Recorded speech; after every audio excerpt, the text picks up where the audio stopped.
নমস্কার বন্ধুরা, আজকের এইচবিএল ইঞ্জিনিয়ারিং তাদের কোয়ার্টার ওয়ান রেজাল্ট পাবলিশ করে দিয়েছে। চলো দেখে নেওয়া যাক। প্রথমে আমরা ফিগারটা চেক করবো, এখানে সমস্ত ফিগার কোটিতে আছে। এরপরে আমরা সিকোয়েন্স চেক করব। 30শে জুন 2025, 30শে June 2026, okay, year on year. 31শে মার্চ 2026, 30শে জুন 2026, কোয়ার্টার অ্যান্ড কোয়ার্টার। চলো কোম্পানির টোটাল রেভিনিউটা দেখে নেওয়া যাক। আগের কোয়ার্টারে ছিল 604 কোটি এবং আগের বছরে ছিল 601 কোটি, আর এই কোয়ার্টারে হয়েছে 638 কোটি। এখানে বছরের সঙ্গে তুলনা করলে দেখা যাচ্ছে কোম্পানি প্রায় 6%-এর আশপাশে জাম্প নিয়ে এসছে এবং কোয়ার্টার কোয়ার্টার দেখা যাচ্ছে প্রায় 5%-এর আশপাশে জাম্প নিয়ে এসছে। ঠিক আছে, চলো কোম্পানির এক্সপেন্সটা আমরা দেখে নেবো।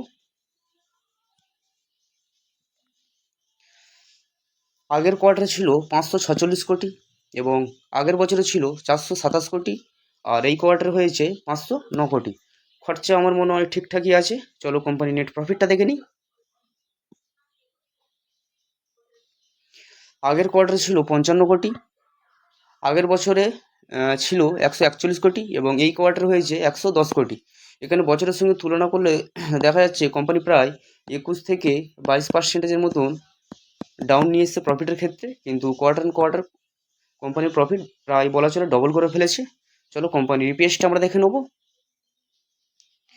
আগের কোয়ার্টারে ছিল 2 টাকা 32 পয়সা, আগের বছরে ছিল 5 টাকা 17 পয়সা, আগের কোয়ার্টারে এই কোয়ার্টারে এসছে 3 টাকা 95 পয়সা।